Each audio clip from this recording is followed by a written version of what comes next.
Trop. Ah, super, on a entendu la dame. Ah. Ok.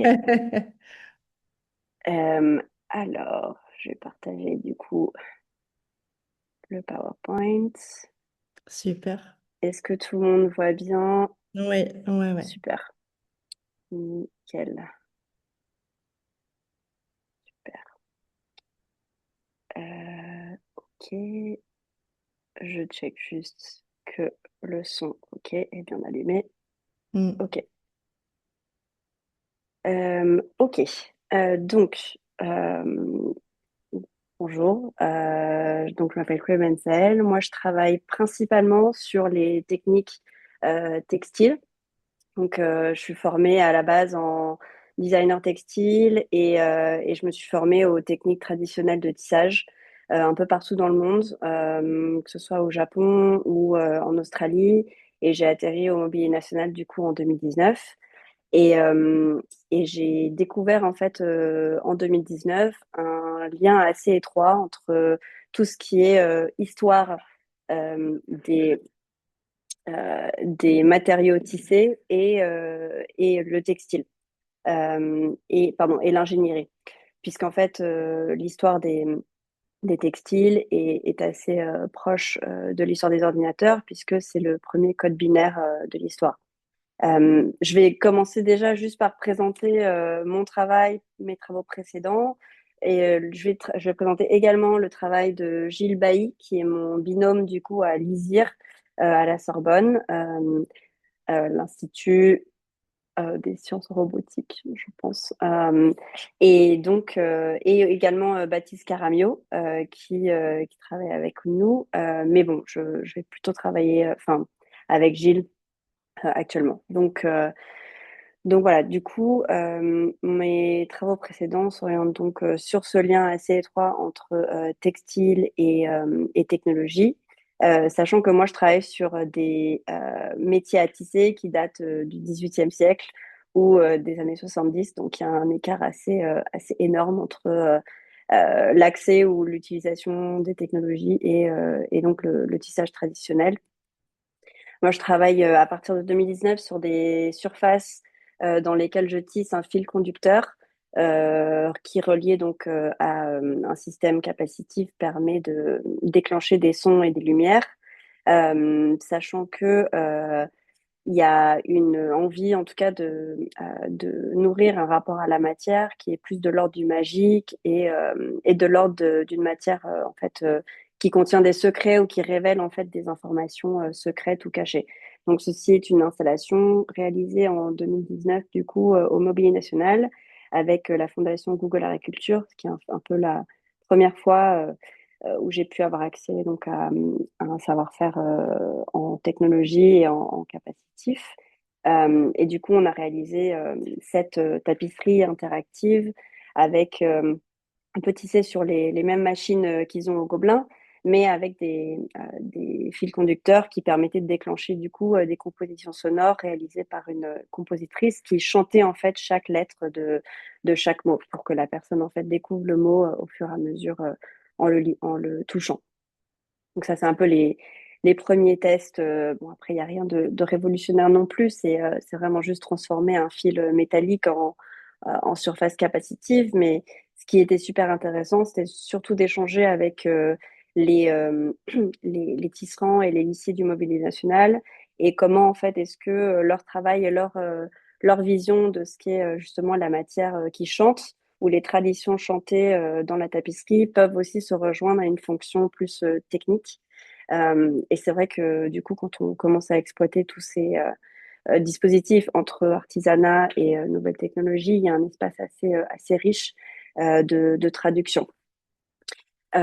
Donc pour un peu mener vers le projet sur lequel on travaille avec Gilles, moi je travaille depuis quelques années sur les matériaux à base de plantes, dans l'idée en fait de tisser des plantes, que ce soit du chanvre, de l'ortie ou carrément des plantes dites exotiques envahissantes qui sont transformées en papier et tissées directement dans la matière.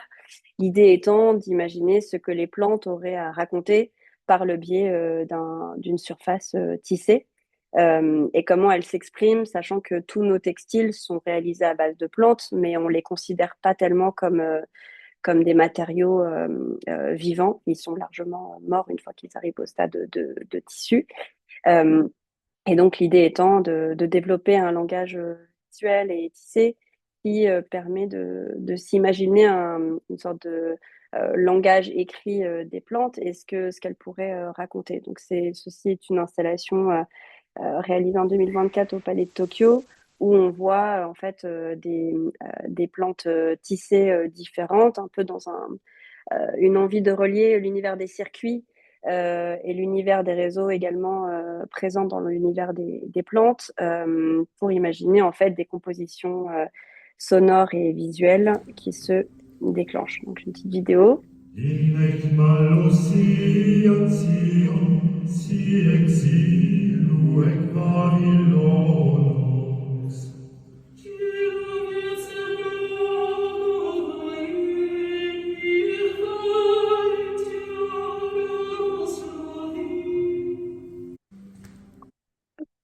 Donc en fait, chaque zone de la tapisserie va déclencher un son différent et en fonction de l'origine de la plante, que ce soit une plante plutôt européenne ou une plante plutôt, on va dire, exotique, envahissante, on va créer en fait des compositions musicales qui sont plus ou moins floues culturellement parlant. Donc, il y a à la fois des compositions du bassin méditerranéen selon les origines des plantes, mais aussi des compositions dites plus classiques ou d'Europe de l'Ouest, donc qui vont se déclencher. Donc, l'idée étant voilà, de créer une tradition chantée qui émane donc de ces plantes. Alors, je juste bascule sur un univers complètement différent qui est celui de Gilles. Donc on s'est rencontré avec Gilles grâce à un ami en commun du Media Lab au MIT. Et en fait, Gilles travaille essentiellement. Je vais essayer de présenter au mieux que je peux, mais sachez que c'est à la deuxième personne. Euh, du coup, ce sera forcément moins précis que lui. Mais d'après ce que je peux vous relayer, c'est que Gilles est plutôt fasciné par les systèmes interactifs, enfin d'interaction, mais sur une application qui est complètement différente que la mienne, ce qui est aussi ce qui la rend aussi intéressante. Il travaille surtout et beaucoup avec la réalité virtuelle pour imaginer en fait des interfaces physiques et tactiles qui vont plus ou moins augmenter ou comment dire enrichir l'expérience virtuelle. Donc c'est là où on se rejoint tous les deux, puisqu'en fait, ce qui intéresse Gilles, c'est aussi le sens du toucher, le sens du corps et comment appliquer le corps dans le dispositif technologique en le relayant à un univers un peu virtuel ou invisible. Donc, pour vous donner une petite idée, souvent il y a des dispositifs qui sont physiques, qui sont construits, qui vont vraiment donner la l'impression d'être dans l'univers qui est dépeint par le casque de réalité virtuelle. Donc, un énorme travail réalisé sur l'illusion, la force de l'illusion et comment on peut en fait, euh, comment dire, trick le corps pour qu'il comprenne en fait qu'il est dans un univers complètement différent. Dans le même univers, il a Vas-y. également réalisé des interfaces en fait qui sont fixes, mais selon les vibrations, on va avoir l'impression que la personne va avoir l'impression qu'elle touche des surfaces complètement différentes. Donc quelque chose de plus rêche ou quelque chose de plus doux va pouvoir être simulé en fait selon la vibration qui est transmise par un dispositif physique ou tactile. Ce qui va, en fait, avec une seule surface, on va pouvoir vraiment réaliser plusieurs impressions différentes. Hop. Et ensuite, travaille également sur l'augmentation des univers digitaux pour créer quelque chose de beaucoup plus corporel ou naturel.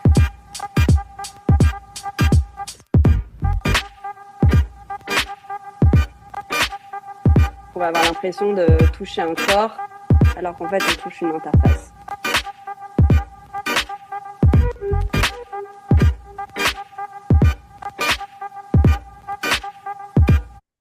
Hop. Et enfin, je dépeins, enfin, je montre juste en vitesse aussi un projet de Baptiste Caramio qui a travaillé sur ce projet avec enfin, plein d'autres personnes, dont Samuel Blanchini, autour de réspiration. Donc, je voulais juste montrer un peu cette animation. Donc, on voit en fait une interface qui va en fait respirer lorsqu'elle est face à quelqu'un et simuler un peu la respiration de la personne en face.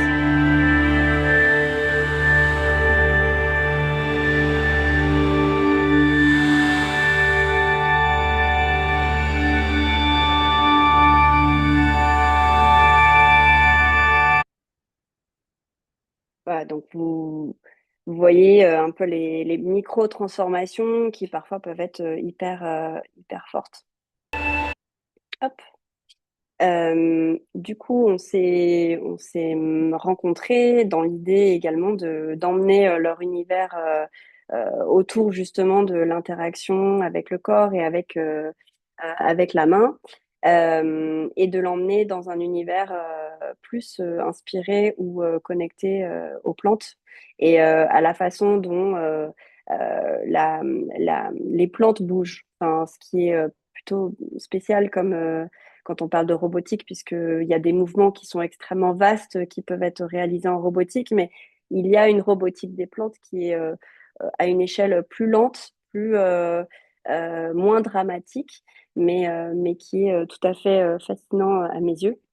Moi, j'ai eu au début un peu l'envie de travailler dans l'univers de la robotique liée au textile parce que j'ai rencontré des chercheurs au MIT en 2024 qui travaillaient sur une technique de élastomère à cristaux liquides qui est en fait une technique chimique qui permet en fait, lorsqu'une fibre est exposée à la chaleur, de se rétracter de 50%. Cette fibre est donc entièrement tissable, entre guillemets, et du coup, ça crée voilà, des transformations dans la surface du tissu assez impressionnante, même si extrêmement lente également. Donc, on voit un peu ici les recherches de Fiber Robo qui un peu donnent une idée. Et à gauche, c'est un peu des premiers tests de potentiels systèmes de réseau à base de dentelle qui pourraient en fait changer de forme ou justement bouger en fonction de comment les fils sont travaillés. Donc pour vous donner un peu, on en est vraiment encore au stade de la recherche. J'ai un peu prévenu parce que des petits soucis de paiement sur la résidence, donc on a commencé un peu tard. Malheureusement, mais en fait on a commencé d'abord par regrouper en fait tout l'univers des plantes. Je suis assez fan des illustrations du 19e siècle des plantes, donc on y retrouve un peu tout ce système un peu alvéolaire qui fait vachement penser à l'univers du textile, de la dentelle aussi, de la maille. Euh, et en fait, lorsqu'on regarde une plante qui bouge sous un microscope, il s'agit que de pores en fait qui grossissent, qui vont faire bouger un groupe de pores à côté et d'autres qui vont se rétracter. Donc, c'est vraiment des systèmes d'expansion et de rétractation par souvent des passages d'eau qui vont passer en fait d'une partie de la plante à une autre pour justement qu'elle puisse se bouger et en fonction de l'information un peu s'adapter. J'ai également regardé dans l'univers du tissage. Bon, la robotique dans le tissu, ça existe depuis assez longtemps. J'ai juste tiré des images de Hussein Chalayan dans les années 2000, qui est un styliste il est connu parce qu'il a envoyé une femme en burqa qui devenait du coup complètement nue et le tissu remontait dans son chapeau. Mais il a aussi fait voilà, des robes qui s'ouvrent en fonction du soleil. Enfin, c'est quelque chose qui a été assez très, très développé justement dans les années 2000 puis aussi Iris Van Herpen, la styliste des Pays-Bas, qui fait justement des systèmes également mécaniques. Et bien sûr, dans l'univers aussi de l'architecture, pour en fait créer des architectures pliables et dépliables, donc à base soit de feutre, soit carrément d'un tissé. Donc j'ai repris un peu tous les systèmes en fait par lesquels le tissu peut changer de forme pour un peu commencer à s'imaginer vers quoi on pouvait se diriger. Côté intégration de quelque chose qui permet à un tissu de bouger, on a établi en fait trois différentes avenues possibles. Euh, L'avenue mécanique où par un système en fait de fils intégré dans le tissu, on peut tirer dessus à des endroits stratégiques pour que justement la surface se transforme. Pardon, je reprends aussi sur ce projet, le nerf de la guerre, c'est plus l'actuation. Puisqu'en fait, côté sensing, c'est quelque chose qui est très développé et je sais que Gilles et Baptiste sont très confortables dans cet aspect de leur recherche. Donc, on a dépensé beaucoup d'énergie jusqu'à maintenant à imaginer comment en fait on allait réaliser l'actuation ou la transformation physique du textile. Donc, d'abord en mécanique, ça c'est une technique qui est sortie récemment d'une société d'Europe de l'Est qui développe en fait avec des techniques de passementerie, c'est des tricoteuses, euh, euh, pardon, des tresseuses qui en fait vont développer des systèmes qui peuvent avec un fil intégré dans la tresse redresser en fait et reprendre le même système que les ligaments dans le corps humain, permettre des transformations directement dans le textile. Sinon, il y a aussi la recherche qui a été publiée l'année dernière au MIT où par un seul fil, en fait, selon le passage dans la surface, va pouvoir assembler en fait une surface en forme en fonction de là où est passé le fil. Côté chimique, on a les SMA qui sont super, mais qui sont également, comment dire, c'est des métaux qui réagissent à la chaleur et qui permettent en fait de se plier ou se rétracter lorsqu'il y a un courant qui passe dedans. Mais la force, on s'est rendu compte, n'était pas très très importante. Du coup, adapté au textile, c'était peut-être pas la meilleure application. Pareil, les élastomères à cristaux liquides, ils sont très intéressants, mais on a très peu de possibilités d'actuation, puisque aujourd'hui, il faut même les gens au Media Lab étaient avec leur sèche-cheveux en train d'activer le truc, donc j'avoue que je me voyais difficilement ramener un sèche-cheveux aux journées des PEPR, genre ouh, attention. Et l'idée étant bien sûr d'avoir quelque chose de complètement intégré dans le tissu. En pneumatique, il y a beaucoup, beaucoup de versions qui ont été réalisées.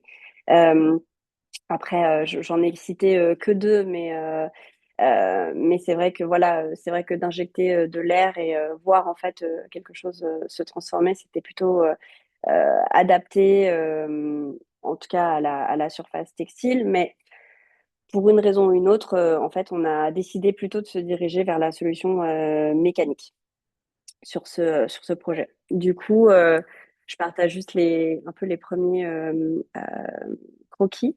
L'idée étant d'imaginer en fait un réseau donc de câbles ou de fils qui traversent deux niveaux de tissu pour selon comment ils sont en fait tirés par des moteurs sur les extrémités du textile, créer des transformations. Donc on en est encore au stade d'expérimentation sur comment réaliser justement cette actuation. Euh, je partage juste un peu les premiers dessins. Donc pareil, un peu reprendre ce système alvéolaire pour créer justement des ouvertures qui vont se rétrécir ou s'agrandir en fonction de comment le câble est tiré. Et voilà, encore des petits croquis. Et voilà, et du coup, là, on en est un peu au stade en fait, c'est un peu le but pour les journées du PEPR, de réaliser en fait deux versions de cette actuation. donc avec des passages de câbles entre deux niveaux de tissu qui vont se rétracter et s'ouvrir selon là où on tire. Et de faire également une version, j'ai ramené justement, je suis en plein développement autour de tresseuses et tressages. Donc, je suis aussi en train de, je sais pas si me voyez également, mais je suis en train également de réaliser des systèmes en fait de gaines en fait qui peuvent justement, lorsqu'on pousse dessus, se rétracter. Et donc, si on imaginait en fait un réseau de ce type de gaines, d'avoir en fait des gaines qui vont s'ouvrir et en fait, s'il y a un écart, en fait, resserrer l'écart lorsque les gaines sont poussées et rapprochées. Donc, c'est un peu l'autre piste également de développement sur lequel on travaille actuellement. Et je crois que c'est tout pour le moment. Hop, j'arrête. On est OK en timing? C'est parfait. Merci beaucoup. C'était OK, très riche et super. très inspirant. Je ne sais pas s'il y a des questions, si vous voulez réagir. Moi, j'ai un petit question du début de présentation. C'est juste un petit curiosité personnelle, mais vous avez montré le projet à Palais Tokyo et Ouais. c'est un œuvre assez technique et je me demande comment vous avez géré les équilibrités entre les ambitions et les besoins techniques, quelque chose qu'il faut marcher en continuité. Mm. Ouais, ouais, ouais. Bah, en fait, depuis 2019, où on a fait la première installation, moi je travaille avec quelqu'un qui est creative coder depuis 2019. Et on a fait une version en 2019 avec un ordinateur qui régissait en fait toutes les tapisseries. Et depuis, moi j'ai levé un peu d'argent pour développer justement des systèmes plutôt autonomes sur Arduino indépendant qui nécessite pas d'update, etc. Enfin, c'est tout un monde. Et, euh, et donc, en fait, on a fait quelque chose qu'on connaissait déjà et on l'a juste scale up. Donc, on a fait des tapisseries plus grandes. Il y avait un ordinateur qui régissait le lien entre les tapisseries et l'éclairage aussi de la pièce. Donc, ça, c'était un peu l'augmentation. Mais on est resté sur quelque chose d'assez simple, entre guillemets, ou qu'on connaissait déjà. Euh, voilà, et c'est un peu l'enjeu, j'ai l'impression, de cette résidence aussi, parce que on n'a pas le temps de faire de la recherche fondamentale sur des nouveaux dispositifs. Donc j'essaye de rester sur quelque chose que Gilles et Baptiste connaissent déjà. Et après, pour être complètement transparente avec vous, moi je suis aussi allée solliciter une entreprise extérieure qui est spécialisée dans la construction de hardware parce que Gilles et Baptiste ont très peu de temps également. J'imagine que c'est aussi le nerf de la guerre dans la recherche d'avoir du temps, je comprends. Et donc, je voulais absolument qu'on puisse ne pas être stressé par cette question de réalisation matérielle et technique.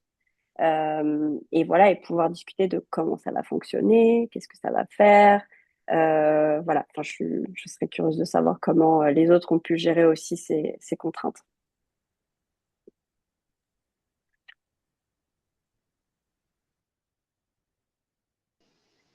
J'ai une question. Alors, je trouve ça très intéressant comme projet. Tu as parlé de robotique des plantes tout à l'heure en disant qu'il y avait des. Enfin, qu'on travaillait à une autre vitesse, etc. Enfin, la vitesse des plantes et tout. Tu fais référence à quoi? Parce que enfin, c'est un domaine que je connais pas du tout. Bah, en fait, lorsque, comment dire, par exemple, les plantes, enfin, certaines plantes peuvent en fait avoir des racines qui poussent dans la direction d'une fréquence de l'eau, de la fréquence sonore de l'eau. Mais ça pousse pas en une journée, donc ça met plusieurs jours à bouger ou lorsqu'un tournesol change de direction, ça va pas être immédiat. Je pense plutôt à ces micro-transformations, sachant qu'il y a des exceptions, le Mimosa pudica, Mimosa pudica, c'est ça, se rétracte très rapidement et instantanément, mais la plupart même une fleur qui se ferme et qui s'ouvre, on la voit pas faire en moins d'une heure, quoi. Ouais, ouais, je comprends bien, mais comme tu mentionnais une robotique Hmm. donc je me demandais s'il y avait effectivement des choses. Euh, alors, Moi, sinon, je pensais je peux rebondir là-dessus si Ah tu ouais, veux. vas-y, ouais. En champ de la robotique, justement, moi, j'ai tout un projet, je me suis intéressé aussi avec un projet qui s'appelle Plantoid. Et dans la soft robotique ou autre, on voit apparaître, ouais, c'est très minime, mais commencer à avoir de la robotique qui s'inspire vraiment des plantes. D'accord. Barbara Mazzolai, par exemple, a travaillé beaucoup là-dessus. Et d'autres commencent à voir ces intégrations, justement, de mouvements de racines ou de tout ce qui est les plantes qui vont en torsadé comme ça, dans des mouvements lents. D'accord. Mais il y a plein d'exemples qui arrivent maintenant dans la robotique petit à petit. Hmm. Trop bien. Ça me fait penser, hein, je sais pas si tu connais en fait, les premiers réseaux télégraphiques qui sont apparus, c'est à la fin du 19e, c'est en Inde, en fait, à Calcutta. Et ils ont été inspirés des banians, donc des arbres qui ont des racines Hmm. aériennes. Ils ont imité la structure des banians, et ils ont enroulé les fils autour des banians, en fait. On voit encore ça en Inde, les fils enroulés autour des arbres. Mais ça Trop résidu de bien. cette histoire, hein. Ah, incroyable. Et je pensais aussi en t'écoutant, il y a un très beau texte de Samuel Butler, un passage dans le livre des machines, qui est sur les pommes de terre qui vont chercher la lumière. Hmm. Et enfin, c'est. Ah, je vais regarder. Ouais, parce que tout ce qui est. Enfin, c'est pas seulement l'eau, c'est la lumière aussi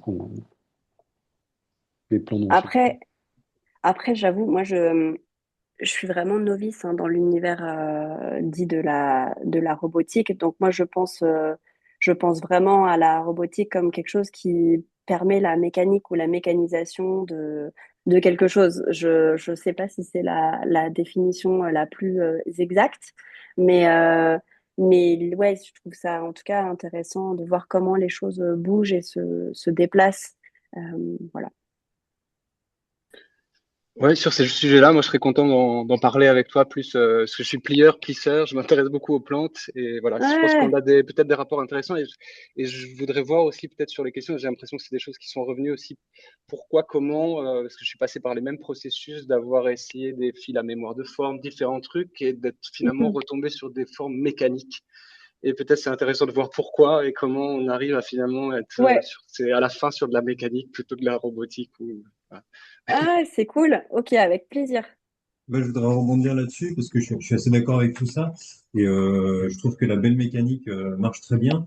Il y a un point clé en fait qui sont les systèmes bistables qui Oui. permettent en fait de stocker et de restituer de l'énergie, c'est-à-dire qu'il se passe rien pendant très longtemps, mais l'énergie dans le système, rien ne bouge, jusqu'à un Hmm. point en fait limite où là en fait la forme fait que ça va déclencher en fait une action et c'est assez catastrophique et on bascule dans un deuxième point de stabilisation d'énergie où on est à nouveau stable. Et entre les deux, le système ne veut pas rester. Donc on a bien deux points de stabilité. Donc ces systèmes-là, je pense un des personnages les plus clés, c'est Larry Howell, qui a écrit pas mal de livres là-dessus, donc ça vaut le coup d'aller jeter un coup d'œil à ses travaux. Hmm. Et du coup, pour moi, là, c'est ce qui est intéressant avec ces systèmes vistables, c'est que la forme fait la fonction. Et dans l'esprit de ce que tu fais, de ce que tu as montré, je pense que effectivement les dessins que tu as fait, etc. Alors malheureusement, c'est souvent des formes qui sont anguleuses pour stocker et restituer l'énergie. Donc, je vois beaucoup de choses qui sont très rondes, etc., liées au tissage, mais le tissage, le côté Ouais. mathématique carré, Cadré. voilà. Donc, voilà. Après, trouver des formes bistables là-dedans, la difficulté, c'est qu'il faut stocker l'énergie et que du coup, on a un troisième plan qui est le plan dans lequel on a une déformation. Et donc, du coup, le stockage de l'énergie risque d'être perturbé par ce mouvement dans le troisième plan.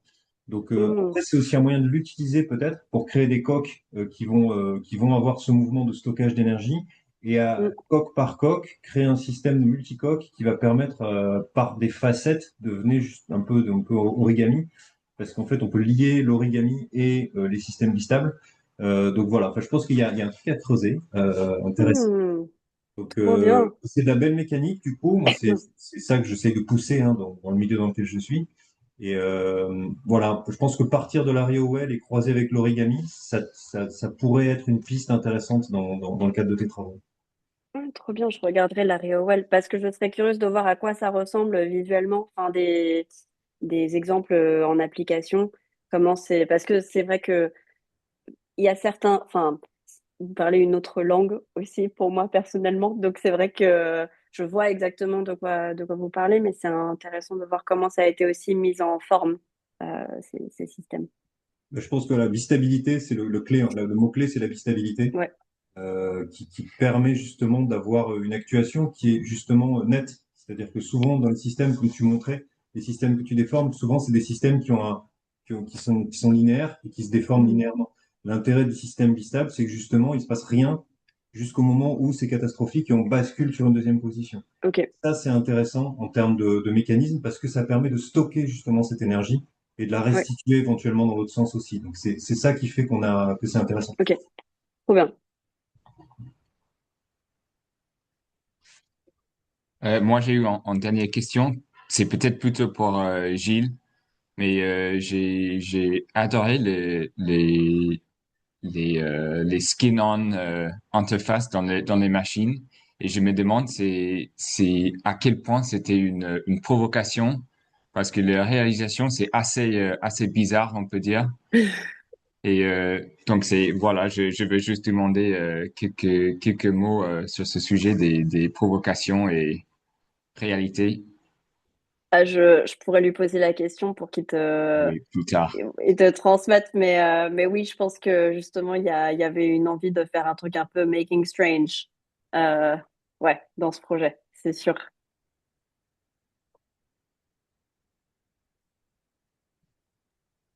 Peut-être qu'on peut enchaîner avec vous deux, du coup, Sean et Jocelyn, Oui, si ça vous va. oui, oui. Alors, partage.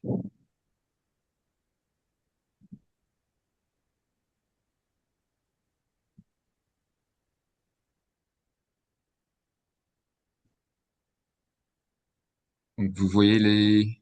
Oui, ouais, ouais. Alors, moi, je suis Sean et ça, c'est Jocelyn. Et moi, je suis l'artiste qui a proposé ce projet avec le Institut des sciences de mouvement ici à Marseille. Et cette présentation, c'est le résultat, on peut dire, de quelques conversations dans l'atelier ici au laboratoire.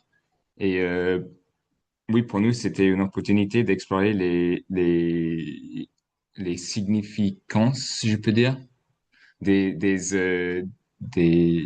être une artiste, ou être une chercheuse, ou être une ingénieure. Et donc, pour nous, c'est les mouvements et les temps qui est le plus important pour nous comme êtres humains qui sont aussi des gens créatifs. Euh, donc, il y a trois profils stéréotypés dans notre domaine. Ce sont les artistes, les chercheuses et les ingénieurs. Et je pense pour tout le monde, c'est assez facile à penser une stéréotype de chacun de ces profils. Et euh,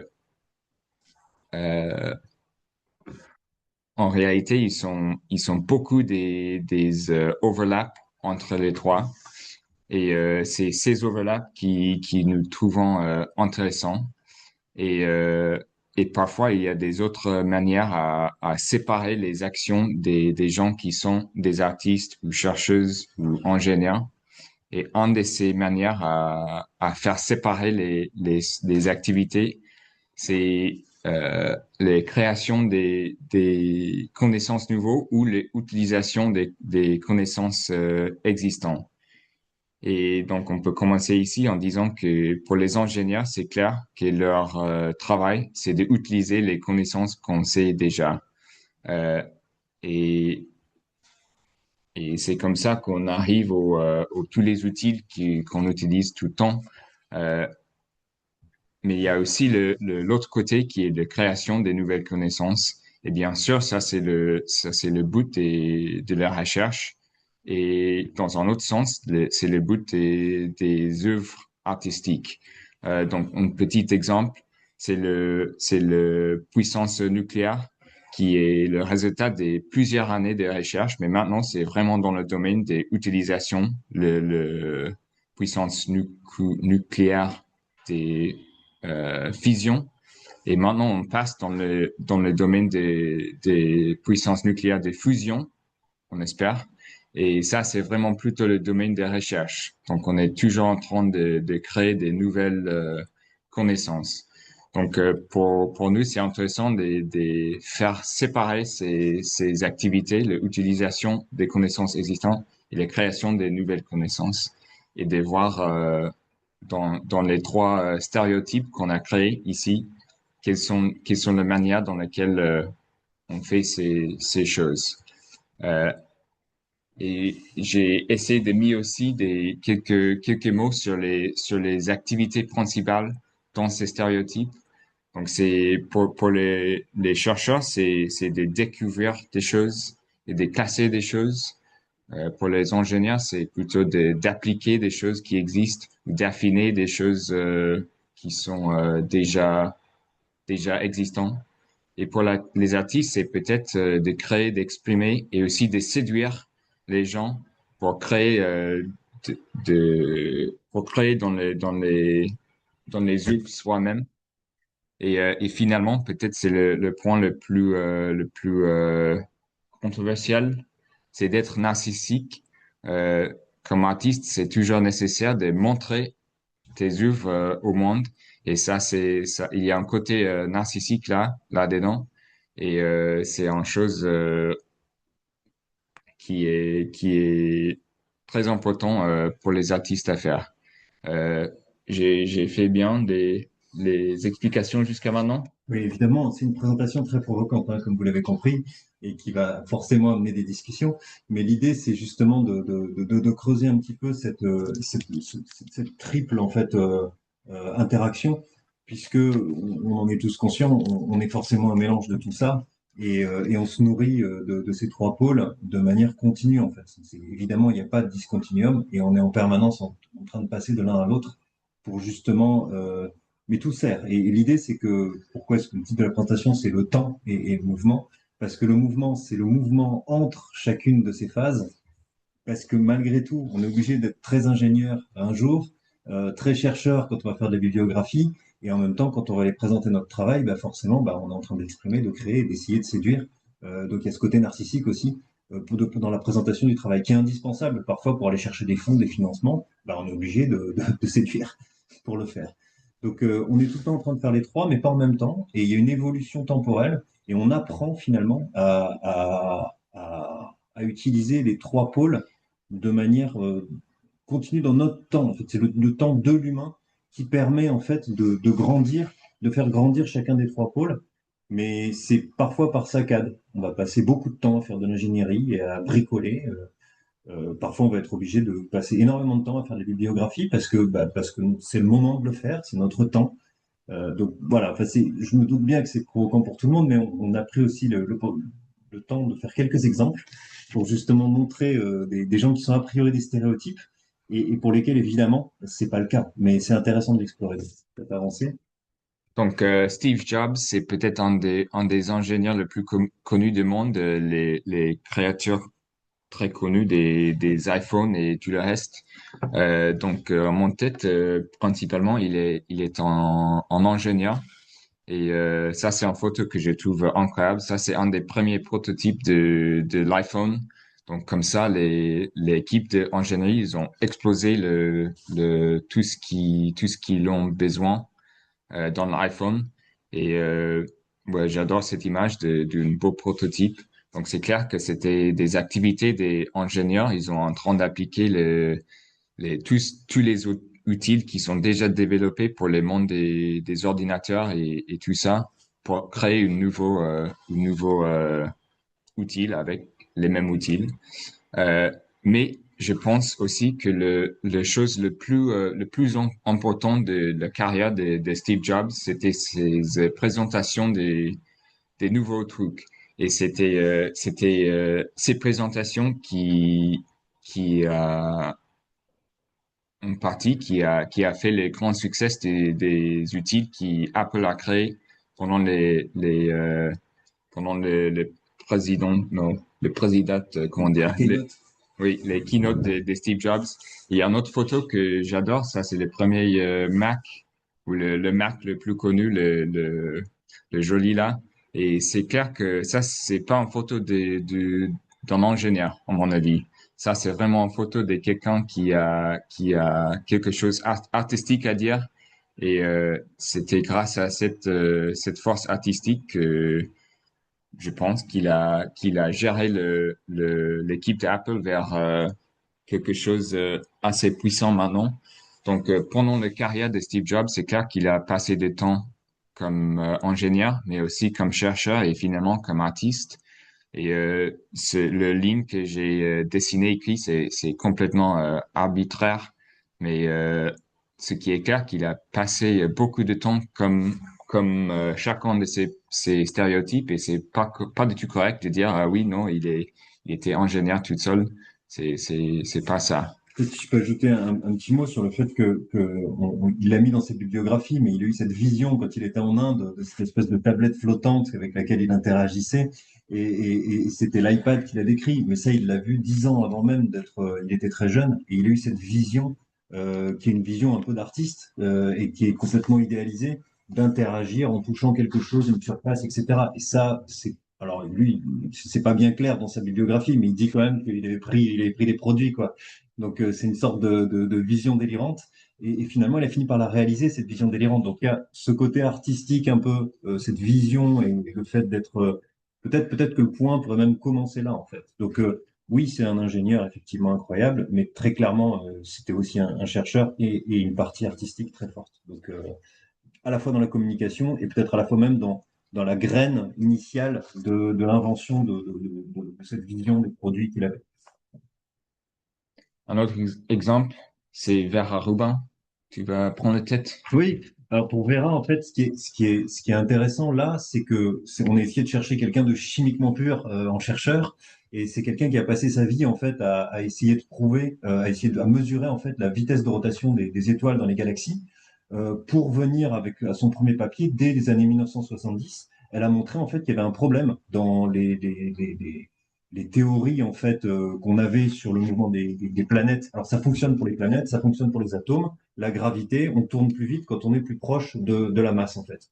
Mais sur les galaxies, ça marchait pas. Et elle a observé. Elle a observé que ça tournait à plat, un peu comme une assiette, et qu'il n'y avait pas cette rotation plus forte au centre des galaxies, et qu'il y avait un problème. Donc elle l'a prouvé, en fait, en 1970, mais c'était un chercheur, très chercheur, elle est au début de sa carrière. Alors elle s'est battue, effectivement, pour aller présenter ses travaux, etc. Mais le fait qu'elle était une femme à cette époque-là a fait que, justement, son travail n'a pas été écouté à sa juste valeur. Et en fait, ça a été confirmé dans les années 80. Elle a refait des publications. Elle a insisté toute sa vie pour montrer en fait qu'il y avait un vrai souci.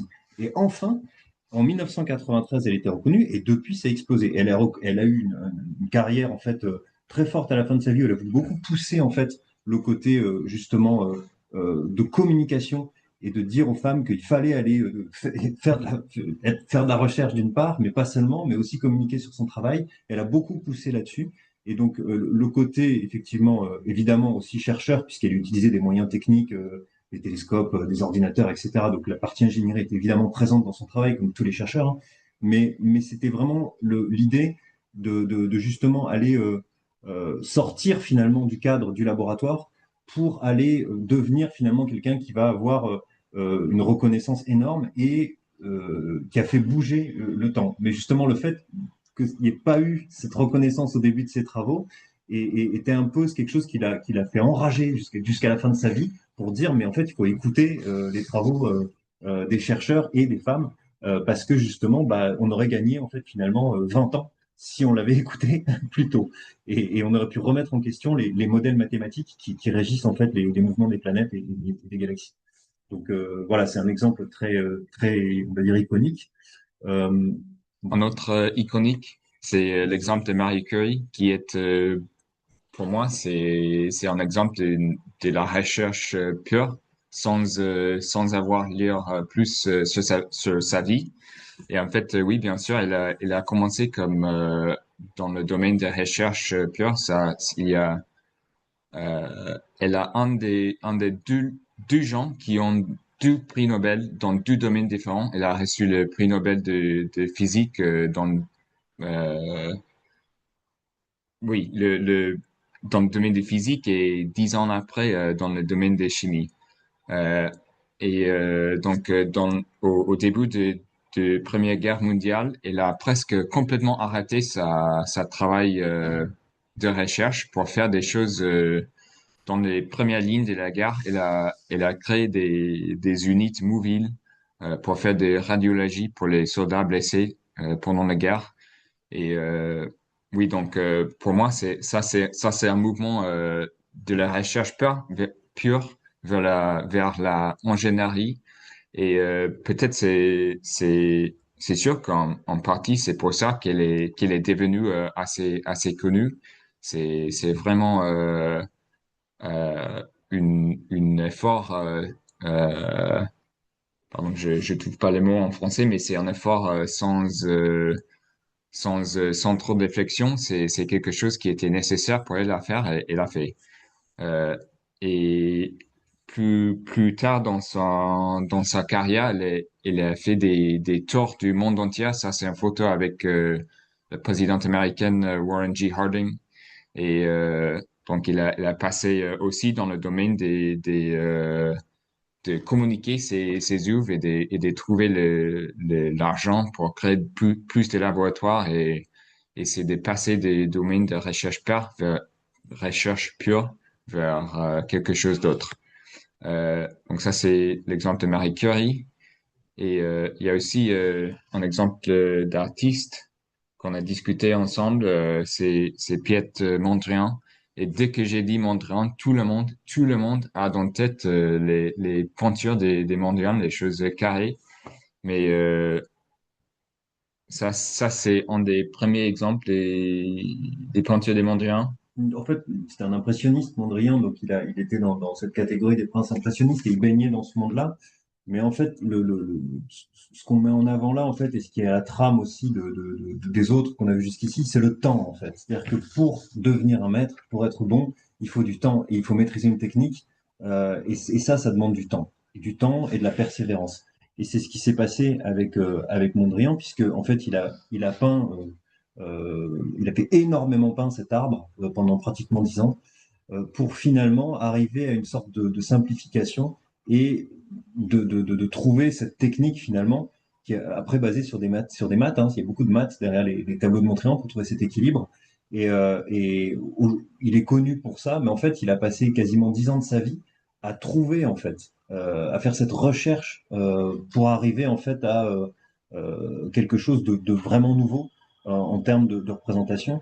Et c'est pas quelque chose auquel on arrive en fait directement. C'est-à-dire qu'il y a un trajet, il y a un parcours en fait dont tous les artistes, tous les ingénieurs et tous les chercheurs, on se nourrit finalement du temps et le temps permet de laisser infuser les choses, mais pas seulement. Et il y a aussi le fait de s'acharner, le fait d'être extrêmement persévérant en fait pour devenir un maître, pour devenir en fait quelqu'un. C'est pour ça qu'une thèse ça dure 3 ans parce que c'est un peu le temps minimum dans lequel il faut baigner dans la littérature pour arriver à avoir une sorte de synthèse de ce qui existe. Et 3 ans, c'est même trop court, hein. Il faut une vie, en fait, pour devenir. Mais là, ça lui a pris 10 ans pour arriver finalement à cette synthèse. Et ensuite, bah, il a pu exploiter cela. On aurait pu prendre plein d'autres exemples. On aurait pu prendre Picasso, qui était lui un maître dès l'âge de 15 ans, et qui ensuite, comme il avait cette maîtrise, il a pu casser les codes, mais c'est parce qu'il maîtrisait la technique. Il était déjà un maître de la peinture classique à 15 ans. Son père a arrêté de peindre en fait quand il avait 15 ans, parce qu'il a dit moi j'ai plus rien, j'arrête de peindre, mon fils peint mieux que moi, donc c'est fini, j'y touche plus. Donc à 15 ans, il était déjà le boss. Et de là, il s'est dit bah, comment je peux faire mieux que regarder de face en fait quelque chose, et d'où cette face plus profil. Et c'est pareil, ça lui a pris du temps, mais il maîtrisait déjà la technique de la peinture.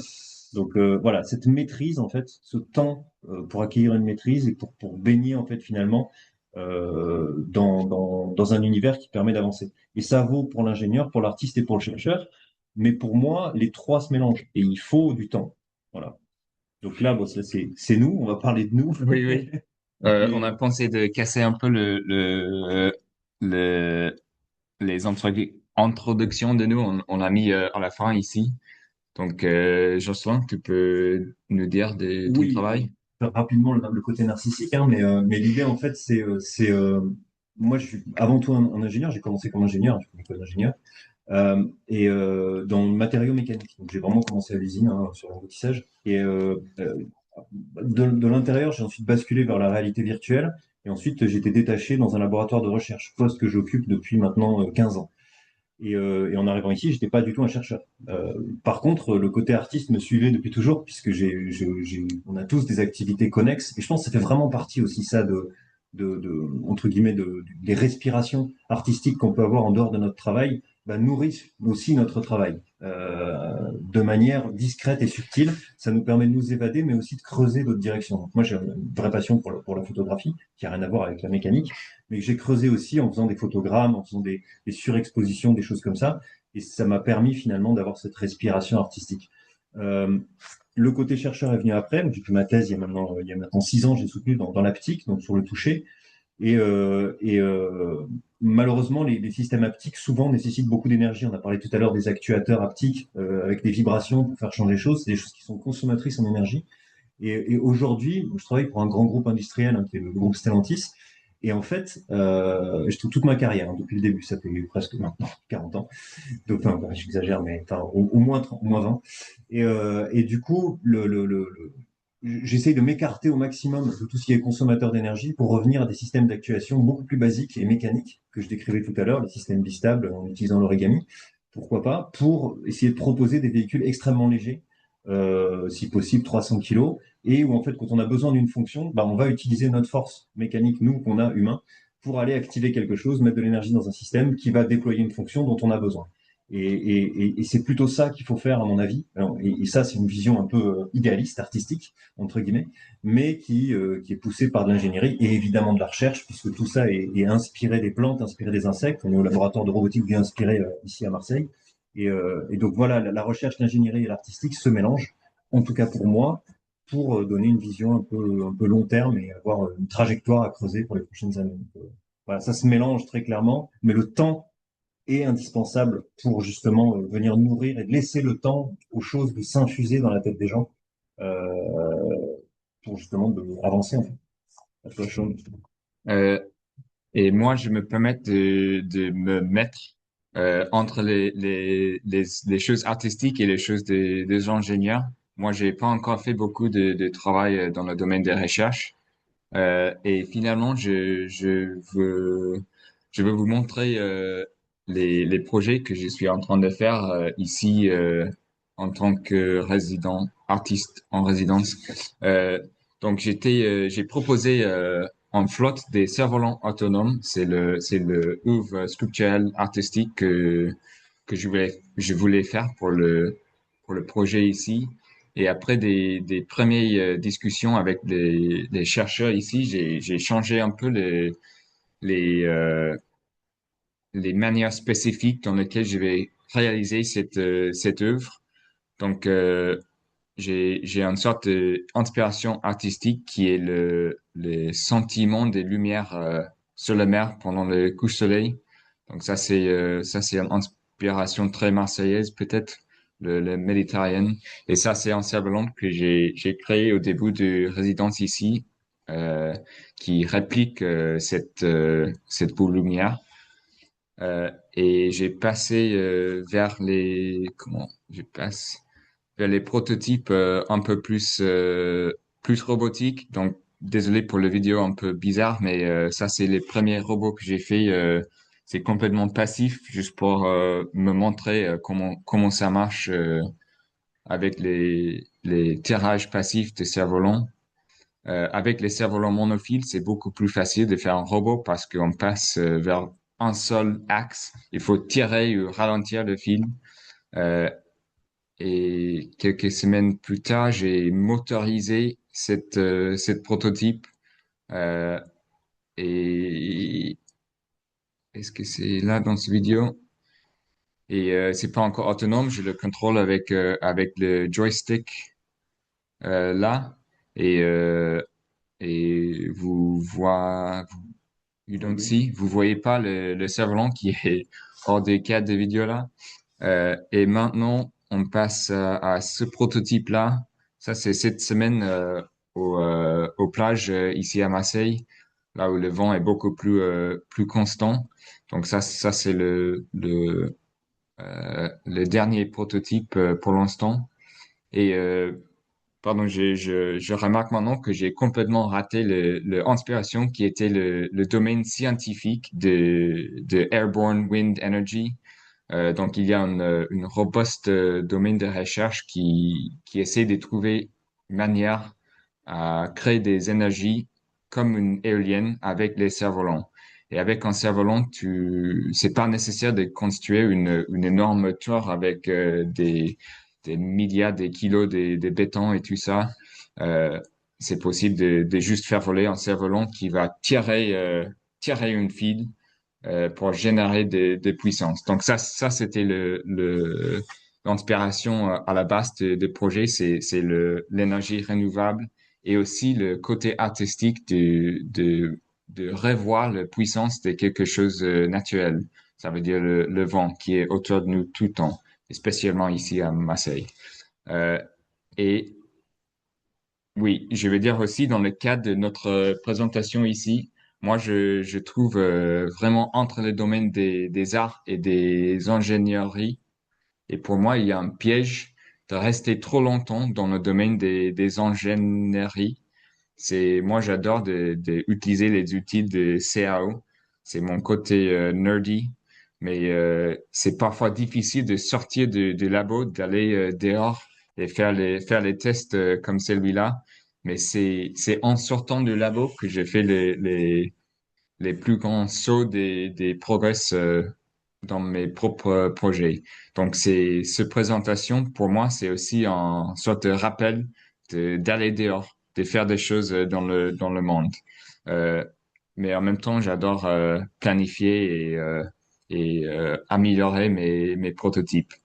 Et pour finir, mon vision actuelle pour finir le projet, c'est d'installer une flotte de ces cerfs-volants assez autonomes dans un endroit. Ça, c'est une descente que j'ai fait d'une petite chapelle qui est entre chez moi et le labo ici à Marseille que je vois chaque matin.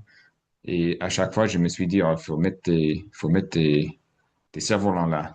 C'est une sorte de petite chapelle au sommet d'une colline. C'est très beau. Mais voilà, ça, c'est le projet en train de faire. Et pour finir, oui, il n'y a pas de stéréotypes. On est tous artistes, chercheurs, ingénieurs, et je suis sûr qu'il y a des autres. Catégorie. Oui, bien sûr. Mais pour nous, c'est le temps qui est important de passer du temps à continuer à réfléchir, et à nourrir les pensées. Et c'est aussi le mouvement entre les différents domaines qu'on a tous. Des domaines qui sont importants pour moi, c'est vraiment Les allers-retours. oui, les allers-retours entre les choses artistiques et les choses en général. Et oui, je pense que ça suffit pour l'instant. Ah oui, Oui, oui, oui. Bon, oui, on va pas faire forcément ça. oui, Mais pour rajouter quelque chose là-dessus, oui, c'est que enfin, tu as dit que tu te voyais pas comme un chercheur, mais maintenant que tu es ici dans le labo, oui, tu vois l'intérêt en fait de la recherche, l'intérêt de la bibliographie, l'intérêt d'avoir du temps, l'intérêt justement de venir croiser les domaines, oui, etc. Et oui, effectivement, ingénieur artiste, on peut faire des choses incroyables, mais la recherche permet ce temps et permet justement l'accès au corpus de connaissances existants et de trouver en fait là où il manque des connaissances. Et c'est souvent quand il y a un trou dans la connaissance qu'il y a les plus grandes voies intéressantes à la fois pour l'artiste et pour l'ingénieur. Mais il faut identifier en fait où sont les trous de connaissances, où est-ce qu'il manque les connaissances, où les connaissances méritent d'être creusées, s'appuyer sur les connaissances existantes et finalement donner une voie dans une direction où justement on va pouvoir rajouter des connaissances et par notre temps et par notre énergie, venir créer des connaissances nouvelles sur quelque chose qui nous paraît utile. Et je pense que cette partie chercheur, si tu veux, a besoin et des artistes et des ingénieurs, mais cette vision du chercheur, elle est vraiment intéressante. Donc voilà, bon, on a beaucoup discuté parce que c'est une rencontre intéressante qu'on a eue depuis que je suis arrivé. On a voulu essayer de vous synthétiser nos échanges qu'on a eus sur les artistes, les ingénieurs et les chercheurs. Et j'espère que ça apportera des commentaires et des réflexions de votre côté. Et j'ai oublié quelque chose d'un peu fun. J'ai mis avec le petit prototype de Cerf-Volant qui marche avec le batterie là. Donc c'est assez mobile et oula, qu'est-ce qu'ils font? Et le joystick là qui permettent de bouger, de tirer le fil. Donc c'est pas très intéressant dedans, mais j'ai passé de beaux moments dehors dans la plage avec mon cerf-volant et j'espère que on va tous se voir à Paris pour les journées des PAPA et on peut le partager en personne, non, comment dire, in person, en vivant, non, je sais pas. Mais bon, s'il y a des questions, on est content de les recevoir. Ouais, merci beaucoup pour votre présentation. C'est intéressant parce que vous êtes, je pense, le duo, le binôme qui a le plus insisté en fait sur les modalités de travail interdisciplinaire et qu'est-ce que ça veut dire de travailler en tant qu'artiste avec des chercheurs, en tant que chercheur avec des artistes et voilà, comment ça permet aussi d'essayer de pousser un peu les frontières des disciplines. Donc c'était C'est ce qu'on chouette. est convaincus tous les deux, c'est que justement, il n'y en a pas. C'est qu'il Oui, n'y a pas, il ouais. y a pas de frontières et que justement, voilà, on est tous quelque part un peu artistes, un peu chercheurs et forcément un peu ingénieurs. Mais c'est évident qu'on est tous ingénieurs parce qu'on est obligé. C'est la manière de réaliser des bricoleurs, comme le dit très bien Sean, le bricolage. Mais en fait, ça, c'est l'ingénierie. Mais en fait, ce n'est qu'un moyen. Et la partie artistique, c'est la graine et c'est le côté aussi défendre son travail, montrer son travail, ce côté un peu voilà. Vas-y, hein, je vois qu'il y a une main levée. Ouais, Edwige. Oui, oui, oui, moi je voulais réagir.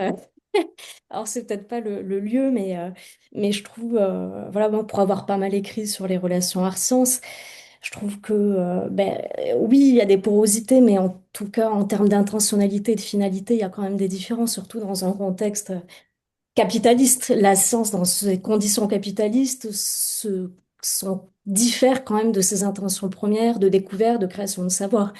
Il y a quand même la technoscience industrie qui pilote et dont les finalités sont quand même un peu différentes d'une finalité science, enfin, artistique.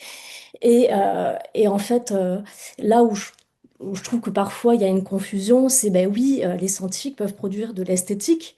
Mandelbrot, hein, quand il fait ses jolies figures, ben, il fait pas de l'art. Il produit des images esthétiques, mais en aucun cas il s'est revendiqué artiste puisque l'intention était différente. Mais bon, c'est juste pour ouvrir le débat, mais je Mais pense qu'il je suis d'accord avec ce que tu dis, hein. il y Le aura de côté quoi dialoguer, industrie, quoi. l'industrie qui tire, en fait, ça c'est vrai Ouais. pour l'industriel, ça c'est très clair. Par contre, la limite de ça, c'est l'humain qui est au bout de la chaîne. Parce que lui, en fait, il n'est pas obligé Mm, de suivre en fait la mm, ligne directrice et il peut s'en écarter. Et mm. souvent, il s'en écarte. C'est-à-dire que le chercheur qui est payé par l'industriel, oui, ok, il va prendre l'argent, oui, il va peut-être fournir les travaux, mais par contre, le temps fait qu'à un moment donné, ce sera plus le cas et il va peu reprendre sa liberté, comme il peut aussi créer des choses qui sont dans des directions peut-être inattendues, parfois même opposées à ce qu'il y était demandé au départ. Donc, je Oui, suis oui. pas, voilà, donc je suis d'accord Moi, sur le concept moi, général. je vous suis là-dedans, mais ça veut dire avoir une forte singularité et ne pas se soumettre aux injonctions en fait de publication, de recherche qui sont aujourd'hui votre situation en particulier, quoi, et qui sont pas nos conditions à nous. Nous, on est moins Mm. soumis. Enfin, il y a d'autres problématiques dans le marché de l'art ou dans le domaine artistique, mais, euh, mais ça veut dire voilà, en fait, l'art-science peut-être s'opère grâce à des singularités, quoi et Mhm. possible grâce à des personnes singulières qui reprennent en fait la posture de la recherche. Alors Mais peut-être bon, c'est pas bien passé pardon. dans notre présentation, mais ce qu'on voulait dire aussi, c'est que le côté artistique, en fait, est très important pour le chercheur et pour l'ingénieur, parce que justement, ça leur donne une respiration d'une part dans Ouais. leur travail. Ça peut être des gens qui travaillent sur de la robotique, mais qui vont faire de la musique par ailleurs, et qui vont du coup bah, se libérer, entre guillemets, de leur charge, mais en même temps d'être nourris d'une certaine manière différemment. Et cette nourriture, en fait, intellectuelle, peut rejaillir en fait dans leur travail par ailleurs. Donc Mm. c'est ça qu'on a voulu dire, c'est que le côté artistique, oui, il est peut-être pas évident entre guillemets, mais il est sous-jacent et il apporte quelque chose. Et quand c'est officiel, entre guillemets, et quand c'est vraiment un mélange art, quand on fait de l'esthétique et qu'on fait aussi de l'ingénierie et qu'en même temps ça se mélange avec la recherche, là il se passe quelque chose. Et c'est ça qu'on a voulu dire, et que le temps, en fait, plus on baigne dans cette sauce pendant longtemps, et plus la probabilité pour que quelque chose d'exceptionnel apparaisse est forte. C'était ça le cœur de la présentation. Et je vais juste ajouter un petit mot. Je suis désolé si j'ai mal compris, mon niveau de français n'est pas top de top, mais il y a aussi dans le domaine des arts, je trouve, c'est le côté esthétique, c'est un seul côté des domaines des arts. Et pour moi, le plus important, c'est le sorte de saut vers quelque chose de nouveau. Et ça pour moi, c'est la chose le plus importante de l'art. Mais aussi, clairement, c'est très important dans le domaine de la recherche de faire ce genre de saut. Et j'ai l'image en tête de Einstein qui est en train de travailler dans une boîte de brevet, c'est ça?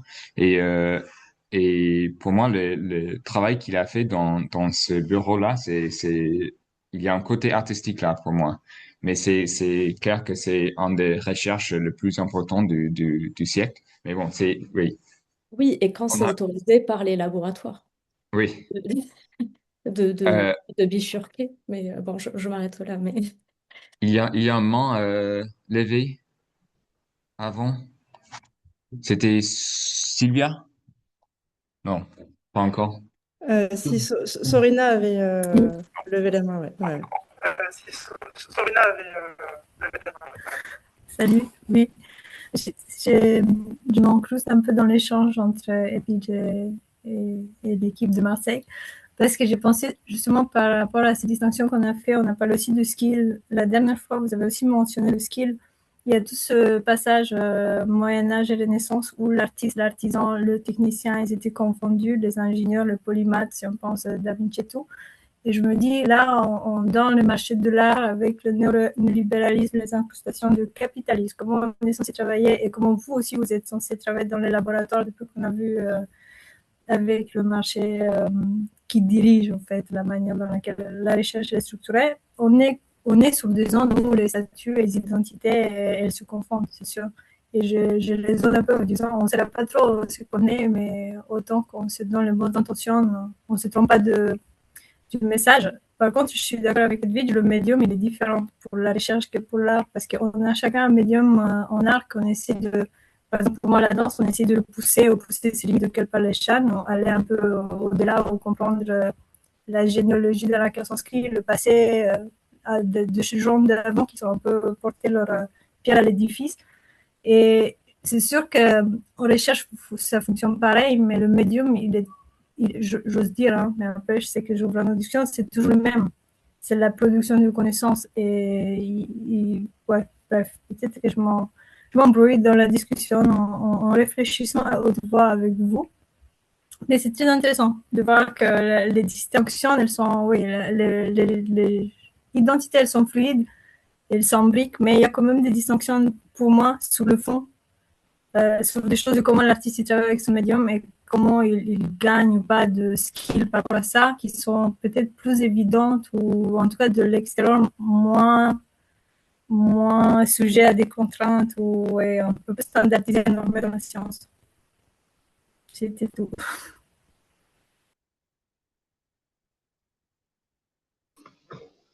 Ouais, je veux bien rebondir là-dessus. Je trouve que j'ai l'impression qu'on distingue aussi les champs disciplinaires et les personnes, et que peut-être que l'art, la science est bien décrit dans justement des conditions que c'est, mais que les personnes, c'est moins clair. J'ai essayé aussi, comme je suis narcissique, de faire mon parcours, et j'ai l'impression de vouloir faire des choses schizophréniques et d'avoir pas un seul parcours identique, mais d'avoir peut-être des doubles ou triples jonctions. Je voulais vous poser la question, est-ce que vous avez pensé à d'autres formes de représentation de ces parcours d'individualité aussi, qui sont peut-être pas aussi linéaires qu'on peut les C'est ça, percevoir? c'est exactement ça. Et c'est ça qu'on a essayé d'exprimer, c'est le fait que justement, bah, il y a pas de frontière aussi nette que ça, mais qu'on passe en fait dans notre temps, c'est le temps et le mouvement, c'est le mouvement dans les disciplines, et le temps en fait permet de faire le lien. C'est-à-dire c'est un parcours Et quand tu vas passer de faire bricoler pendant beaucoup de temps pour réussir à fabriquer quelque chose que tu as en tête et que tu as imaginé, tu vas peut-être aussi à un moment donné faire de la bibliographie pour essayer de voir ce qu'ont fait les autres. Et en fait, ces trois choses-là, tu peux pas les faire en même temps. Donc c'est bien le temps. Il faut du temps pour pouvoir faire tout ça et à le passer de l'un à l'autre pour justement te confronter avec les résultats de ce qui a été fait, avoir des contacts, aller présenter ton travail, avoir du retour en échange. Pendant ce temps-là, tu fais pas de biblio, tu présentes ton travail, mais tu vas avoir un retour qui va te nourrir aussi et qui va t'inviter à refaire un voyage vers la bibliographie ou vers le bricolage, vers l'ingénierie. Donc, c'est ces échanges, en fait. C'est la même personne qui va, avec Mais du temps, pourquoi on peut pas les faire en même temps, justement? Pourquoi ça doit être un parcours? Pourquoi est-ce que les parce qu'il faut perméabilités du peuvent pas temps. être... Il faut du temps. Moi, pour faire mon dispo de manip de thèse, il m'a fallu 1 an pour faire techniquement réaliser l'idée et faire que ça marche. Ça prend beaucoup de temps. C'est des choses qui prennent du temps. Et malheureusement, mais en même temps, c'est positif. C'est-à-dire que ce temps, il t'oblige à prendre le temps, il t'oblige à réfléchir et il t'oblige à justement faire décanter les choses. Et pendant que tu avances, bah, il y a d'autres publications qui sortent, qu'il va falloir lire aussi.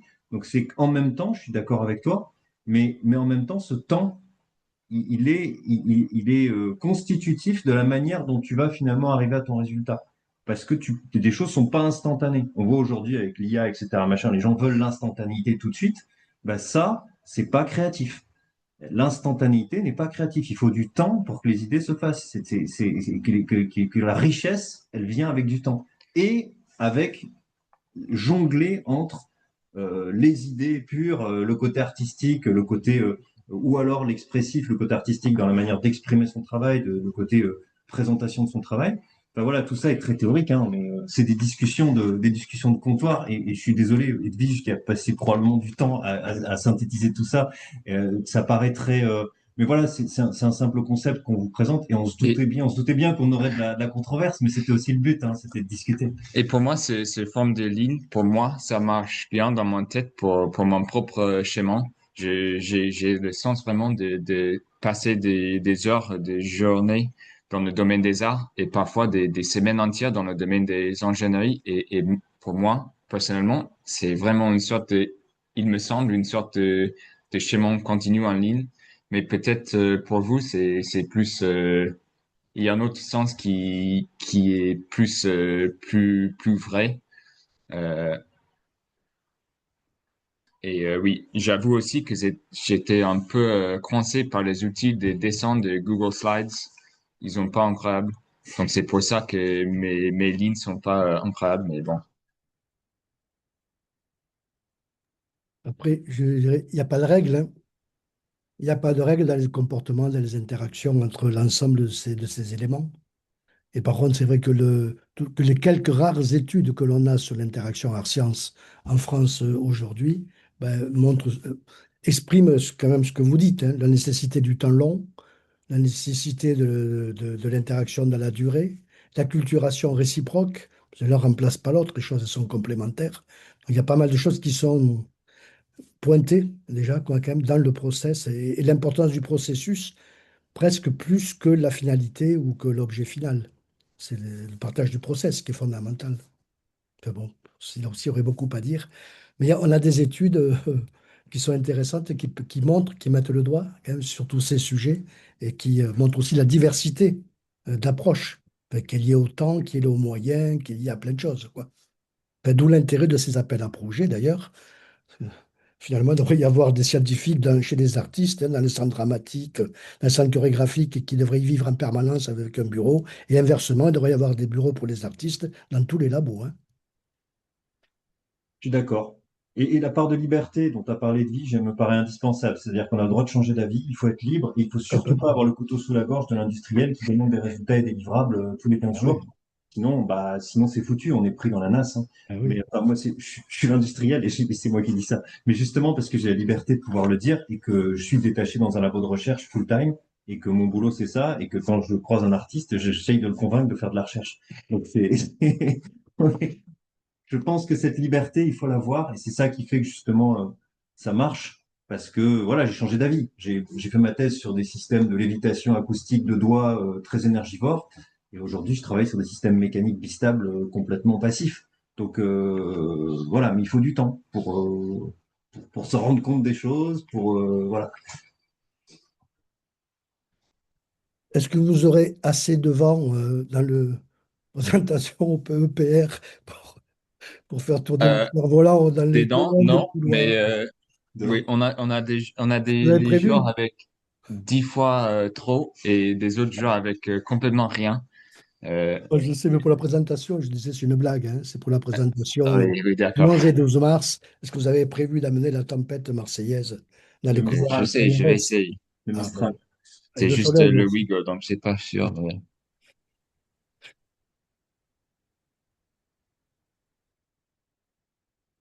Moi, j'ai une question un peu terre à terre, mais c'est quoi votre semaine type? Enfin, je suis curieuse de savoir comment vous partagez votre temps. Du coup, toi, Sean, dans le labo, enfin, j'imagine que voilà, le labo, vous pouvez pas être à 100% sur ce projet non plus. Donc, Oui, oui. comment vous jonglez les responsabilités? En fait, j'avoue que pour moi, c'est vraiment, il me semble, une sorte d'emplacement. Je suis ici nourri par tout le monde qui est ici. Je travaille. Euh, Bah, c'est moi qui a décidé exactement ce que je vais faire et je poursuis cette schéma. Mais à chaque vous avez demandé une semaine typique. J'arrive récemment, j'essaie de faire des essais dehors avec le prototype actuel. Et il y a des gens qui sortent de labo. Ils me parlaient. J'essaie d'expliquer les problèmes, les fortitudes des prototypes actuels et comme ça, j'avance. Récemment, cette semaine, il y a une équipe d'ingénierie dans le labo ici. Il y a quelqu'un qui m'a aidé à faire une carte imprimée, un PCB, un prototype PCB. Donc, comme ça, je gagne 2 semaines d'attente parce qu'il a toutes les machines ici. Donc, je peux continuer plus vite. Et aussi, dans le cadre de PPR Odusa, pour moi, le but des résidences ici, c'est de mettre des artistes avec les chercheurs et tout, et découvrir les choses intéressantes qu'on peut parler. Et oui, donc pour moi, le résumé, c'est que je suis ici, j'essaie de faire le projet que j'ai eu en tête avec l'aide de tout le monde. Et j'étais complètement, j'ai complètement changé le schéma euh, après les conseils et les conseils techniques de l'équipe ici. Donc il y a des choses qui me semblent assez simples comme artiste, mais comme ingénieur, ils sont plus difficiles que j'ai prévu. C'est ça, pour moi, le fortesse d'être ici. Oui, c'est le labo a une particularité, c'est que on fait tout nous-mêmes, on fabrique nous-mêmes nos propres cartes électroniques. On a un atelier de micromécanique, on a une découpe laser, une découpe jet d'eau, un tour, des CNC, enfin, et la plupart des gens apprennent à Ouah. utiliser. Et en fait, ce qui est génial, c'est que les jeunes, quand ils arrivent en stage ou en thèse, moi, ce que je dis toujours à mes stagiaires ou à mes ingénieurs, c'est le premier mois, tu fais rien, tu aides les autres. Donc, tu regardes, tu apprends à utiliser les machines, tu apprends à regarder ce que font les autres et tu apprends les projets de tous les autres. Tu fais rien, tu touches pas à ton travail à toi, tu te donnes pas de sujet, aide les autres avec tes compétences à toi et apprends à faire et à utiliser nos machines. Et donc, pendant un mois, il fait que ça. Et c'est le principe de fonctionnement ici, c'est que tout le monde doit être capable d'utiliser toutes les machines et tout le monde doit connaître les travaux de tout le monde dans le détail. Et donc, du coup, dès que quelqu'un imprime un truc, découpe quelque chose, tout le monde vient fouiner et voir ce qu'il fait pour voir un petit peu comment il a amélioré l'utilisation de l'imprimante laser ou enfin, la découpe laser ou l'imprimante 3D, pour comment est-ce qu'il a twisté les paramètres pour arriver à quelque chose de plus intéressant. Donc on a cette culture du partage. Bien sûr, il y en a certains qui sont plus spécialisés. L'électronicien qui fait les cartes électroniques, bon bah il a ses compétences, il masterise sa compétence, mais il sait utiliser la découpe laser aussi et l'imprimante 3D sans problème. Donc l'idée c'est ça, et les chercheurs bah, ont cette ouverture de partager aussi leurs moyens humains. C'est-à-dire que moi, j'ai un ingénieur que je paye. bah, il peut être sollicité à tout moment sur un autre projet. Moi, je vais pas dire, ah bah non, machin. Donc, je sais que pendant une demi-journée, il va pas bosser pour moi alors que je le paye, mais il bosse pour quelqu'un d'autre pour labo, il va apprendre des choses, et ce qu'il va apprendre, bah, ça va permettre de nourrir finalement sa culture, et donc, bah, il va être plus efficace dans le futur. Donc voilà, donc c'est cette culture-là, en fait, qu'on a au labo, et qui fait que, bah, on a très facilement, on discute et on s'implique dans les projets, on donne des conseils. Alors des fois c'est chiant, hein, on n'a pas besoin des conseils des autres. Mais c'est intéressant d'avoir cette culture d'échange et surtout d'utilisation de faire, de bricoler, comme on a dit, mais qui va te pair avec évidemment la connaissance aussi de la bibliographie des gens. Et puis des fois, on dit, bah non, fais pas ça, lis tel papier, tu verras, tu vas changer d'avis. Voilà, c'est la même chose que quand tu bricoles et que t'es en train de fabriquer un truc et tu sais que ça va pas marcher, bah faut arrêter la personne et dire non, là, t'as mal conçu ton truc, fais-le différemment. Donc voilà, on a cette culture-là. Et la semaine type, bah, c'est bricoler, lire des papiers, faire des réunions. Mais il y a toujours du bricolé, il y a toujours des échanges de papiers, beaucoup de machines à café. Machine à café efficace. C'est-à-dire que la machine à café et l'atelier se mélangent pas mal en fait, hein. Donc on prend souvent notre café pour aller après discuter autour d'un truc qui s'imprime ou d'une quand même, il y a cette culture qui est, je pense, utile au labo. Mais ça, c'est pas gratuit, il faut du temps. Et gâcher, entre guillemets, un mois de stagiaire ou de thésard au début, pendant lequel il va pas bosser sur son sujet, bah, moi, je suis convaincu que c'est pas du temps perdu, en fait. Parce que derrière, bah, il va pouvoir aller solliciter les autres parce qu'il connaît leurs points forts. Et donc, du coup, pour son propre projet, il saura s'appuyer sur les personnes parce que justement, il les connaît suffisamment pour aller les solliciter sur leur domaine d'expertise. Mais ça prend du temps.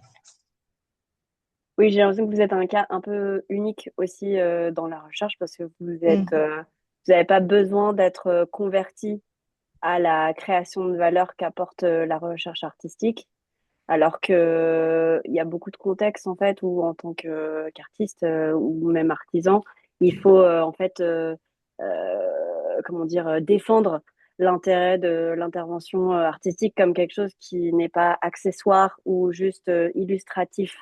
Euh, voilà, donc c'est cool d'entendre que vous êtes si investi, que vous considérez le travail de Sean aussi comme quelque chose de fondamental aussi à votre ouais, fonctionnement de laboratoire.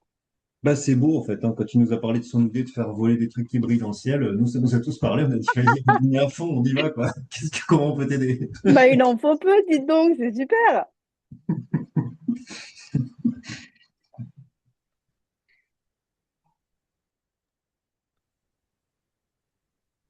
Bah, merci tout le monde. J'avais Mm. j'avais une question pour Chloé, moi, Ah, par rapport à ces petits fils capacitifs dans le tissage, où j'ai cru comprendre, ou ce que j'ai entendu aussi, c'était des espaces qui déclenchent des séquences sonores. Mais est-ce que vous avez travaillé et cherché sur l'utilisation de la donnée variable obtenue le fil capacitif pour pouvoir l'appliquer à une continuité de variation et non pas simplement un gate, que non pas simplement un déclenchement qui, somme toute, est assez basique dans la manière de l'utiliser? Parce que ça, c'est un peu ça, ça nous intéresse. Si vous, ouais. si vous avez travaillé sur la subtilité en clair du geste et de la contrepartie de ce geste sur une commande et non pas sur un tout ou rien qui est pas, qui est très, Ouais. très célèbre dans l'usage depuis pas mal d'années, quoi. Bah, alors, je pense que c'est un penchant de la recherche qu'on va faire avec Baptiste et Gilles, justement, parce que Baptiste, il se spécialise dans l'analyse de la donnée, également en collaboration avec l'intelligence artificielle, pour un peu raffiner et complexifier l'interaction. Et moi, le seul truc que j'ai déjà fait pour complexifier, c'est travailler sur des timers et voilà, des choses qui évoluent dans le temps, qui changent. Mais je crois que j'ai pas beaucoup parlé de l'input, mais il y a beaucoup de choses à faire pour faire évoluer le capacitif. Ça, je suis hyper convaincue là-dessus. Pour l'instant, c'est plus un fade-in en termes de données Mais et compris. un fade-out. Ce qui est très impressionnant, mais c'est vrai que c'est assez basique en fait dans le fonctionnement de la machine. Et à terme, c'est sûr qu'il y a vocation à faire évoluer ça, notamment dans le cadre de ce projet. Je pense que c'est une facette, en tout cas, du projet qui me tient à cœur. Ouais, c'est essentiel. Je pense quand même d'avoir la subtilité de geste. Enfin, l'intérêt du capacitif, c'est de pouvoir récupérer la subtilité d'un geste et de pouvoir justement pouvoir écrire des écritures C'est ça. interactives qui soient plus sensibles, plus subtiles qu'un tout ou Mm, rien dont il faut qu'on sorte à un moment donné. carrément. Non, je dis ça parce que c'est compliqué, c'est un sujet complexe qui est intéressant de partager techniquement, du coup, comme la commande aussi avec le nitinol ou d'autres éléments. Si on revient Après, il y c'est a vrai que si cette... on revient en mécanique, c'était marrant le débat de revenir à. mm, C'est pas la simplicité, la mécanique, c'est compliqué, hein. Mais après, bon, il n'y a pas besoin d'aller chercher compliqué si on peut faire simple aussi. Ou si on utilise. Moi, je prends toujours l'exemple du bouton de porte, hein.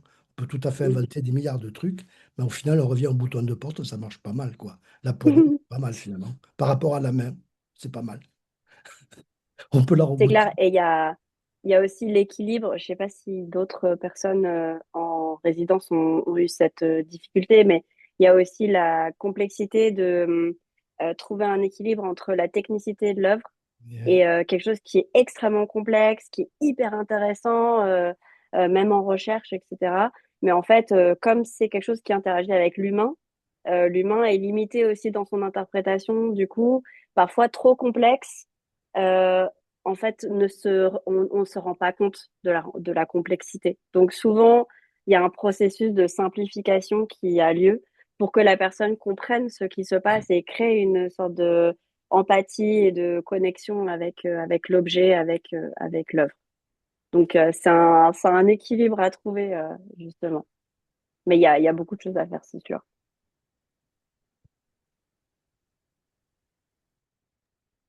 Merci beaucoup. C'est très agréable en fait d'avoir d'autres artistes et chercheurs d'autres projets qui viennent pendant les rencontres. C'était le but de ces 3 sessions. Est-ce que vous avez d'autres questions? Emmanuel, tu veux peut-être ajouter un mot? Non, j'ai pas grand-chose à rajouter. Je vous remercie beaucoup. Je pense que c'était important d'avoir cette discussion. Et peut-être à ce moment-là, pour les journées du PEPR, ce qu'on fera, euh, c'est peut-être qu'on se réservera un moment euh, pour peut-être avoir cette discussion sur une nouvelle base. Mais en tout cas, je pense que c'est important d'échanger sur enfin, la collaboration, quoi, recherche et création. Et peut-être, voilà, pas forcément le faire dans le cadre de chaque intervention, mais plutôt se réserver un moment à la fin pour une discussion collective entre nous, quoi. Si vous Mm. êtes OK. Mhm. D'ailleurs, Carrément. ça me fait penser à une autre question que je pose du coup par rapport à Mais ça. vas-y, ouais. L'histoire Ouais. de la documentation des projets et justement de partage des acquis, des avancées, des doutes, des erreurs, des échecs, qui du coup deviennent un pot commun, intéressant à partager, parce que malheureusement, dans beaucoup de projets art sciences en France, il y a très peu de documentation, ou alors elles sont personnelles. Quand je dis documentation, c'est au service de tous, quoi. C'est du partage de connaissances, de ce qui s'est passé, etc. Et peut-être que le CNRS et qui, du coup, avec ses appels à projets Art Sciences, peut-être que c'est une question à prendre en compte, parce que c'est facile à dire, hein, mais c'est pas Mm. toujours facile à faire. Et, Carrément. et c'est pas pris en compte budgétairement dans les projets, parce qu'en fait, il faudrait quelqu'un qui suive le projet et établisse Mm. cette documentation qui serait un outil d'archives interactif vivant en réel, en quelque sorte, et qui servirait du coup à implémenter des documentations partageables. Je pense que c'est un vrai sujet réel qui n'est pas du tout pris en compte et on ne peut pas, nous, dans le temps de travail, le prendre en compte, ni économiquement, ni techniquement. Et je pense que c'est un sujet à greffer sur les appels à projets, ou en tout cas sur les instances qui génèrent ce type d'appel à projet, de prendre ça en compte. Et là, je trouve la discussion qu'on a eue, elle appelle ça un peu aussi comme partage de connaissances, du coup, et d'expérience. Ouais, tout à fait, c'est important. Et bon, en plus, c'est la première résidence d'artiste, enfin la première année, donc comme il y en aura d'autres des années qui suivent, c'est effectivement bien qu'on ait ce moment de partage d'expérience. On a aussi le carnet, le blog hypothèse aussi, où Mm. c'est, enfin, si vous avez envie, vous pouvez très bien enfin, vous approprier cet outil-là pour écrire aussi, et partager Ouais, vos ouais, tout à fait. expériences. Pas hésiter, Peut-être hein. avec Nathalie, ouais, on reviendra vers vous à ce Ouais. moment-là. Il y Euh, a des discussions à l'échelle nationale sur ces sujets aussi. Je trouve que ça serait intéressant ouais. que le CNRS Mm. Tout à fait, oui. Il y a des Ouais, ouais, partenariats qui se créent, je pense, à la Mm. transversale des réseaux Art Sciences, qui est sur ces mm, sujets-là actuellement, de réfléchir justement à des modalités de construction comme ça, de plateformes qui partagent la connaissance des interactions Art Sciences. Et je mm, pense que le CNRS a toute sa place.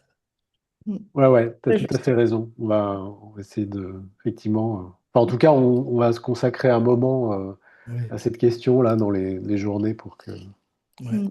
où Là, est-ce c'est qu'on un peut faire. sujet Ouais. intéressant, je pense. Ouais.